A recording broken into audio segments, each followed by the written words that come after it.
back to my slide. So before you lose it, I want to ask you, what did you notice? What did you notice inside yourself at that moment? Okay? What happened to you? Anybody? Actually, I saw the road, so I expected that the car will appear, yeah. But then it's not. So I was shocked when. So you got a shock. Yeah. Okay. Anybody physically move on their seat? Yeah. Yeah. Anybody feel the hair stand up on the back of their necks? Yeah, you know that. Did you feel your heart racing? Okay. Yes. Did you feel yourself, your things tingle a little bit, you get cold, you get hot? Lots and lots of reactions to that. And I have seen that, obviously, lots and lots of times before. And still, even when I'm rehearsing, when that noise comes, it still gets my heart going faster, it still gets me jumping. And what you were getting ready to do was defend yourself. Because your entire brain, the really primitive part of your brain, is focused around threats that existed so long ago that would have killed you, that it was getting you ready to either run away or fight. And let an expert talk to you about what just happened to you, and then let me put it in the context of our conversation today. So here's more or less what happened to you.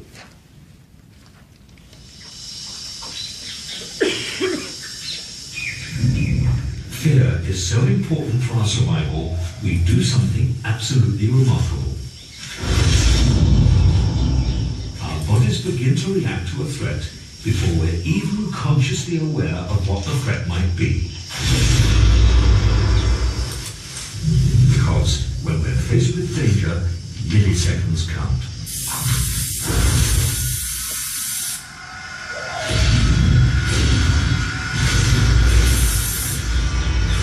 First hint of danger, early warning signals are sent to the brain via the optic nerve to our tiny and primitive fear center, the amygdala.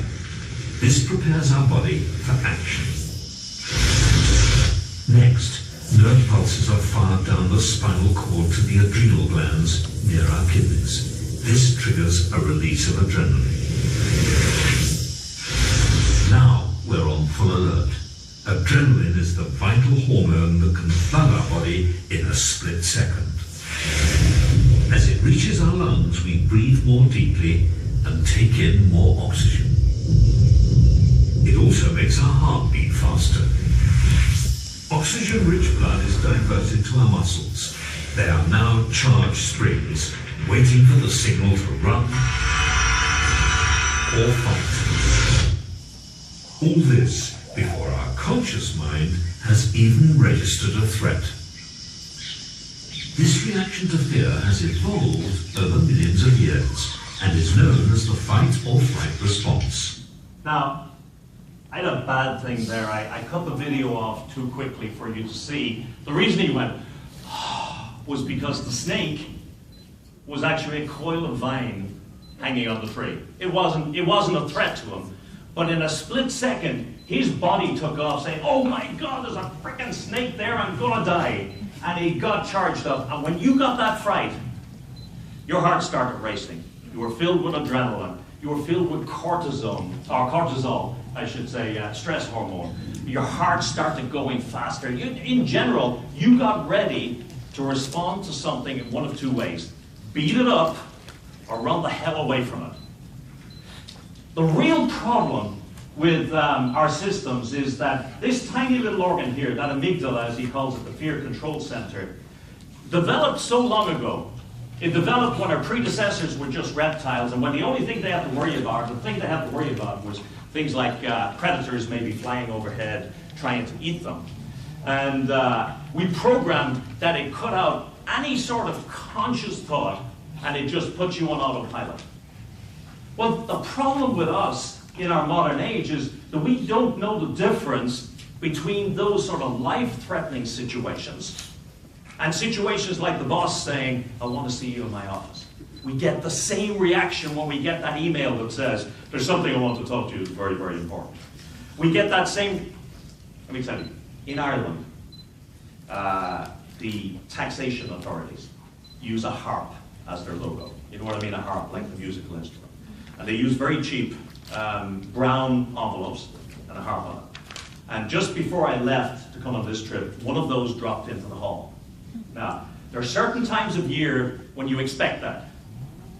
This time I didn't expect it. What happened? Exactly the same. Your heart starts flying, you get flooded with this stress hormone and so on, and you open it up and it just says, we're here at your service, we've changed the way we're doing things. And you're hyperventilating. And it happens to every one of us several times a day. You see, as I say, we no longer differentiate between life-threatening circumstances and everyday circumstances that we have to deal with in business. After the Soviet Union collapsed, the US military used a great expression to describe the political situation at the time. You may have heard of this before. They used a four-letter acronym called VUCA. They said that after the Soviet Union disappeared, that we are living in a very volatile, uncertain, complex, and ambiguous world. And in the last 10 years, that's exactly what all of the researchers in business are saying. Hey, we're living in a volatile, uncertain, complex, and ambiguous world. And boy, isn't that true. Think about it, day in, day out. You are confronted by things that are just completely and utterly unexpected, and they trigger your fear responses just as surely as a snake or a saber-toothed tiger. And because of the way you're wired, they go straight in, the fear impulse, whether it's something you read, you hear, you see, goes straight in, and it takes the shortest way it can to getting your system going. We are programmed to do that. We are programmed as machines to respond to fear in that way. We're so badly programmed that this experiment shows how dramatically effective that programming is. Did you notice in the video when you saw that guy and he saw the snake, did you notice when they focused in on his eyes? Did you notice what happened to the eyes? He went. And what we do when we see something that frightens us is we're programmed to open our eyes as wide as we can to take in as much information as we can. And that's the eye on the left. So they're frightened eyes. And you know what? Every person in this room knows the difference between frightened eyes and relaxed eyes. If you see the eyes on the left on an airline steward in a plane when it's bouncing around the place, you get pretty damn scared. Okay? Because we're programmed to recognize in other people. With this experiment, they had people watching video, and they put in subliminal, very, very quick flashes of these two sets of eyes. So quick that people couldn't consciously see them. The people who saw the fearful eyes had exactly the same response as you had there a moment ago. They were triggered, their hearts started racing, they were filled up with adrenaline and so on and so forth, because we are programmed by every little thing that raises the slightest amount of fear, activates that threat impulse. And it creates what's been called, and I love this expression, the revving amygdala. You get into your car, or you get onto your motorcycle, you put your foot onto the accelerator, and you just let it run and it's not in gear.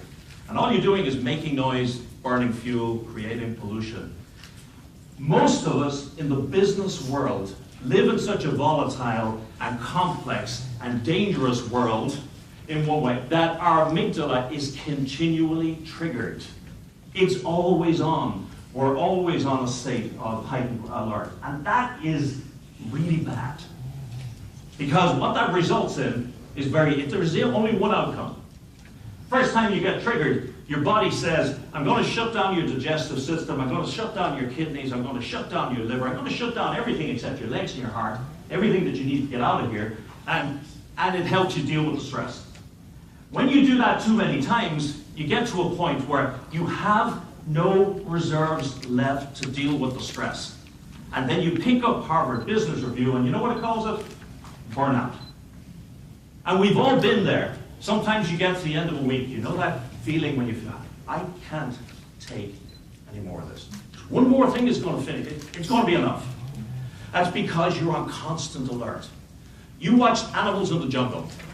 A bunch of antelope are being chased by a lion. They're all scared. They're all looking at one another's eyes. They're all running. As soon as the lion catches one of them, they sit down and he starts having his meal. The others say, well, that's cool, it's not me. Whew, thank God. They switch off their amygdala like that. Boom! And it's just back to what they were doing, just going about their business, and they're cool. We don't. we keep it ticking over, we keep it revving, and that hurts us. The part of the brain that causes this is tiny, and it's ancient. And over the millions of years since it evolved, we've evolved a huge, big, logical computer, a thinking brain that knows better than that. And you've heard people say to you, Derek, don't worry about it, it won't kill you. And so you're saying, and even you say to yourself, why is my heart going like this when it's not going to actually kill me? What happens is it gets hijacked. And a coach of mine, a mindfulness coach, he used a great analogy. He said, the big conscious part of your brain, the part that knows that the things that you're dealing with day to day are not really a physical threat, is like an elephant. And it's like an elephant that's been ridden by a little boy.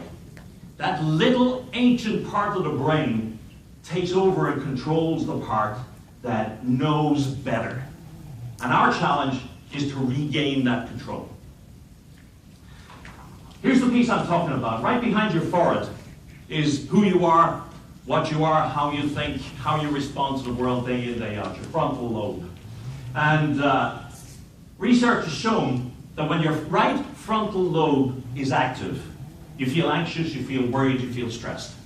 And incidentally, if you feel anxious, worried, and stressed, it causes the activity in that side of the brain. And if there's activity in that side of the brain, it causes you to feel anxious, worried, and stressed. So you can, now if you think of that, you can understand now why you can go from being perfectly calm 1 second into a spiral where you go, oh my God, the world's going to end. Because it's a closed loop. The worst of that from a leadership point of view, forget anything to do with the impact upon that from a stress point of view. The worst of that from a leadership point of view, the psychologist tells us, is that it creates an avoidance mentality. That is, when you spend too much time being stressed, being hassled, being worried, full of anxiety, you tend to form an approach to life which is about avoiding risk. It's about making sure you don't get hurt. It's about not doing anything brave in case it might result in getting hurt. The other side of the brain is alive when you're energized, you're alert, you're enthusiastic, you're joyful. Yeah? And it creates a slightly different mentality. It creates an approach mentality. It creates a mentality that says, hey, how can we do this better? What sort of ideas could we come up? Hey, why don't we try this? It's a much more open, much more outward-looking sort of approach to things, and it's pretty much what we tend to look for in our leaders. And the extent to which you have a balance that's either left or right determines where you spend most of your time. Enthusiastic, joyful, relaxed, or stressed, worried, and anxious. And earlier I used the expression neuroplasticity. I use that because you can train your brain to have the balance that you want. And that's what our session is about today. You can train your brain to be more active on the left-hand side than the right-hand side so that you have a more consistent, joyful, relaxed, enthusiastic, and approach-oriented activity day to day. And one of the things that we're going to look at as a tool for that is mindfulness meditation.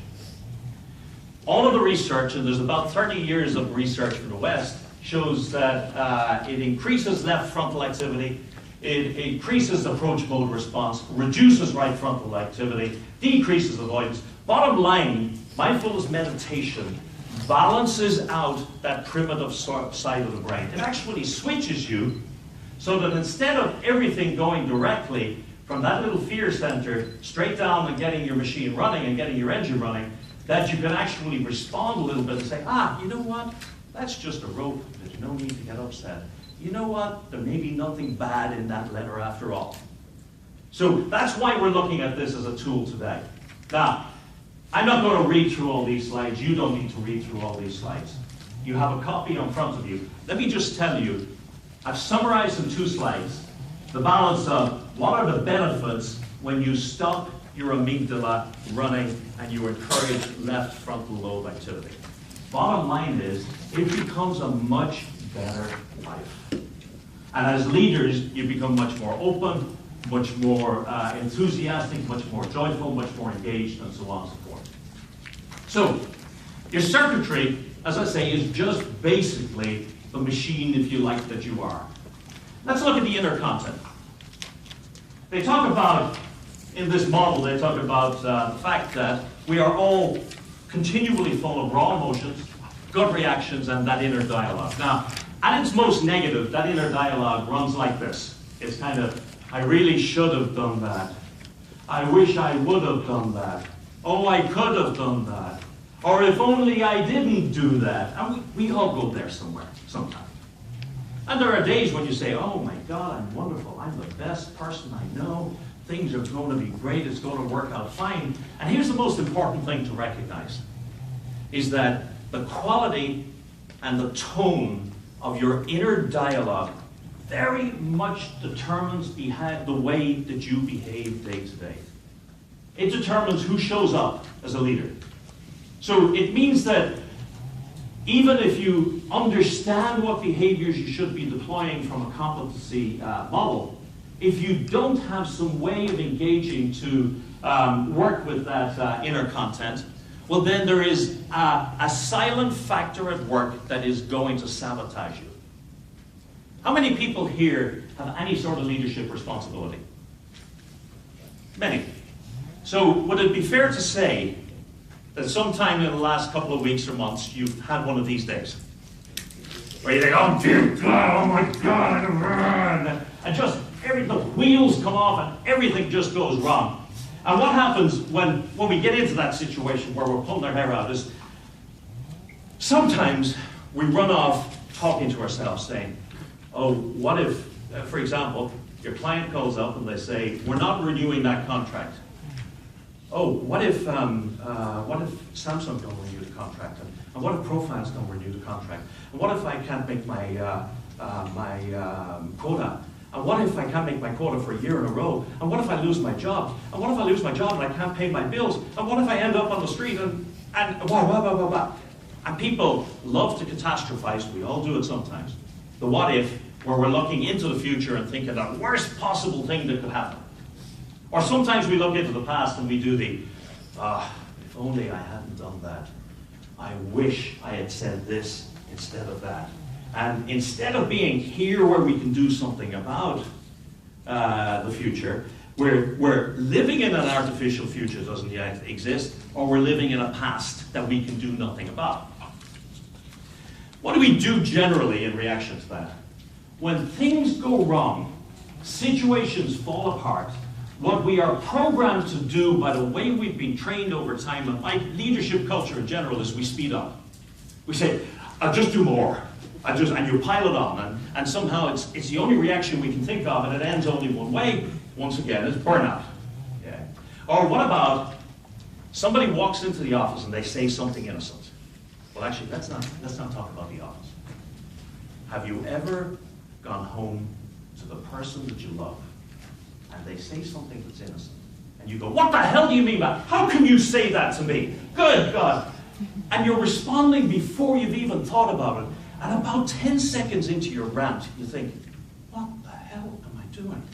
Where did this come from? But you've started. So you have to take it to its logical conclusion, because you can't stop and say, I'm terribly sorry, buddy. I don't know what I was thinking. No, you follow it all the way through to the end. Somebody comes in the office and they say, I see you missed that deal. What are you saying? What are you trying to suggest? Boom, we blow up.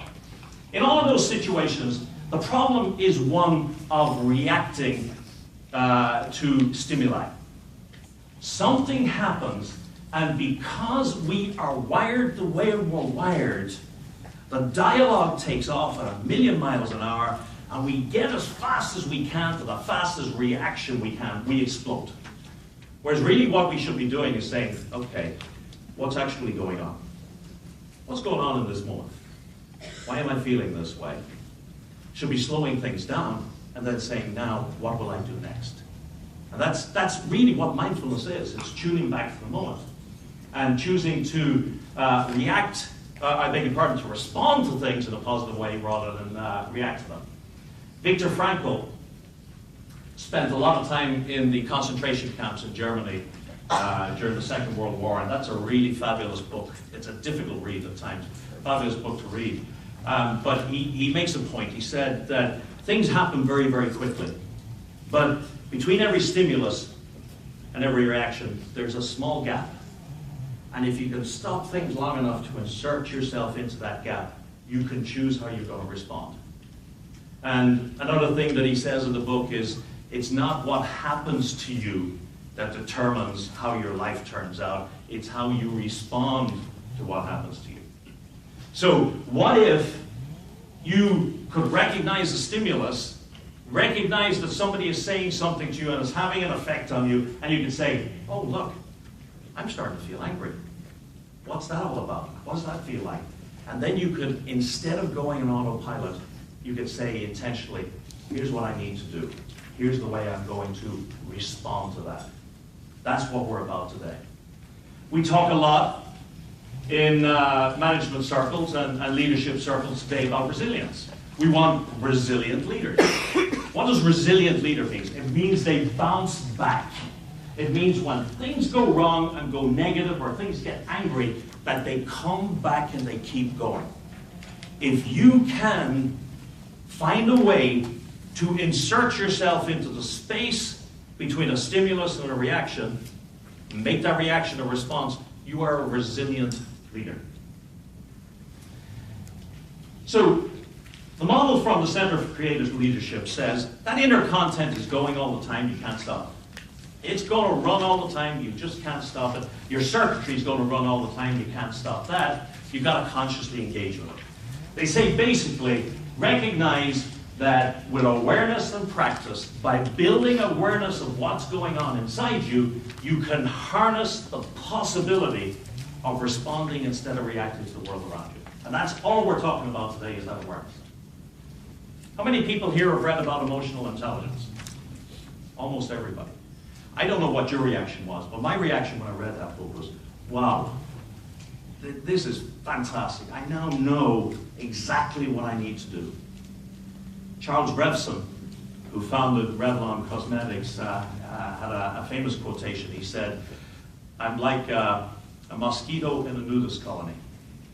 I know exactly what I should do, but I can't figure out where to start. Well, with emotional intelligence, you read the book and you say, he's so right. I've got to be self-aware and being, let me just get that. I've got to be self-aware and understand what's going on with me. And when I'm self-aware, I can decide what I'm going to do. And if I can be self-aware, I can be aware of other people. And if I'm aware of the emotions and the way they're performing, then I can decide what I'm going to do to get the very best out of them. And there's only one problem with that model. The model is absolutely really strong, except it rests, the entire model rests upon the assumption that we are all capable of being utterly self-aware. You cannot become aware of others to that extent until you become self-aware. So here's my line to you. My experience is that without the self or other person awareness that you get from being mindful, it's not possible to be consistently emotionally intelligent. You will from time to time be emotionally intelligent, and you can hope that you will get better over time, but hope is just not a great strategy. So how do you become a mindful leader? Where's my gadget? I bought this from China for $7. It took about 5 weeks to get there. It's a 2,000 lumen torch. You can see it on the side of the building, much to the annoyance of the people in the building, 2 miles away. Incredible piece of technology. And there's not even a bulb in it. But I say that awareness is about where you choose to place your attention at any point in time. Okay? So let's imagine this is your attention. You come into the room and my presentation starts and you say, I'm going to put my attention on Derek. Oh, my phone just buzzed there. I wonder what's going on in there. Oh, Derek's still talking. Oh, I wonder was that an email or was that, I wonder did that, then it goes over there. Look what he's wearing over there. That's a nice shirt. Oh, I should be watching. Well, look, Rick is, I wonder what's going on in Rick's mind. I wonder what's in my email. And that's the way we go all the time. Our attention flicks from place to place. Awareness is just simply about recognizing that we can choose to say, I want to deal with this now. I want to do this job now. And what inevitably happens is, and sometimes we actually think it's a good thing, is we start working on this job, and we go to this job, and we go to this job, and we go to this job. And we pat ourselves on the back and we say, I'm a great multitasker. Nobody can multitask. Sadly, we've one processor. If you're working on 10 tasks, you're working on a little bit of this task, and then a little bit of this one, a little bit of this one, a little bit of this one. It's very, very inefficient. It's much more efficient to say, it's much more efficient to say, here's where I want to focus and get that job done. Now, mindfulness is just about where you choose to put that attention, and it has to be trained. So, how do we go about training it? There are a few ways. It's uncomplicated, it's not at all complicated, but it can be difficult, because it's really just about recognizing what's going on around you. Thinking, feeling, listening, observing. It's just taking in information as it goes on around you. And you can be mindful while you walk, while you drive, while you eat, while you listen, while you make love, anything. I had a great massage in the 6th floor of the hotel yesterday. I had a sore shoulder. And I made the mistake of putting firm, ticking the box firm. I don't know if you've ever ticked the box firm. My God, they take it for real. So I was thinking in the beginning that I'm going to have trouble staying mindful and remaining where I am. Once that lady got going, pressing those metallic fingers into me, I was in that moment for a long, long time. You can be mindful doing anything. It's just about being with the experience you're having at a point in time. It's a bit like building muscle. Now, let's imagine that you travel an awful lot as I do. And let's pretend that I have to carry loads and loads of cases, maybe like those ones, and I have to move them around a lot, which means I need to have muscles. There are a couple of ways I can develop those muscles. One is I can say, I'll develop them on the job. So every time I go out, it'll get a little bit better and I'll build it up. Or I can say, that's going to hurt. Wouldn't it make more sense to take 10 or 15 minutes a day, go into the gym and just work those muscles? And that's what we do when we go into a gym. You can build up those muscles. You put in 10, 15 minutes a day, and you build it up so that when you need it, it's there. Attention is a mental muscle. You have to train your brain. So this is about training the attention muscle. Training it so that when you need it, it's there for you. Now, there are a few different paths to training that. I'm going to steal a chair there if I may. There are a few different paths to achieving this. One of them is you can train that muscle through your mind, another is through your body, and another is through the mind or the body. And we're going to look at all three, and we're going to experience all three here in the room this morning. So let's look at the mind first. I've been talking now for a long time. So I'm guessing that you would not object if I give you somebody else's voice. I'm going to introduce you to a gentleman called Marty Borisan. And Martin Borisan wrote a book called One Moment Meditation. And he's going to introduce us to a technique that will allow us here to do 1 minute of meditation in the room and experience that training, that mind training approach. Now, I notice as I look around the room, the body language changed slightly on some people. Arms crossed, feet crossed, legs crossed, etc. Don't worry. There's nothing to be afraid of in this. This is really good fun. And what he's going to do is he's going to walk us through the process that we're going to use, and then we're going to take 1 minute and try it out. So let me introduce you to Marty first up.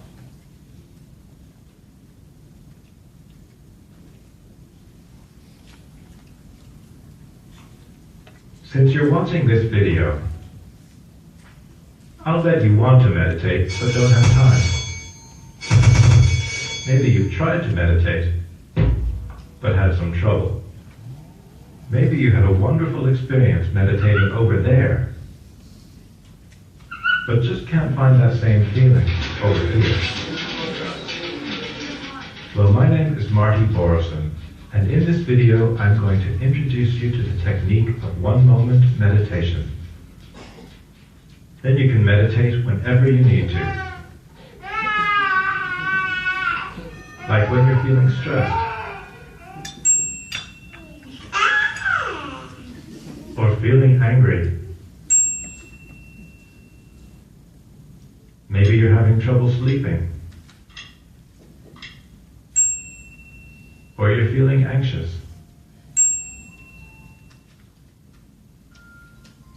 or you just need a new idea. Although one-moment meditation is ultimately about meditating in a moment, we're going to start with a minute. We start with a minute because a moment goes by so quickly that it's very hard to notice. But a minute is like a moment with handles on it. You know where it begins and where it ends, so it's easier to grasp. If you're ready, we'll do the basic minute now. You might want to shut the door, or at least tell people you're not available for the next minute. You don't have to tie yourself in knots for this. Just sit with your legs planted firmly on the floor. So follow its instructions. Try to sit up straight, but don't be rigid. It's as if your head were being lifted up away from the weight of the world. Think of it as cosmic traction. Now put your hands in any position that's balanced, symmetrical, and still. Like this, or like this. During the minute, simply focus on your breathing, moment by moment. Of course, even in the space of a minute, you will get distracted. That's perfectly normal. It doesn't mean you're doing it wrong. But as soon as you notice that you're distracted, just think, and bring your mind back to your breathing. I'll ring a bell so you know when to start and when to finish.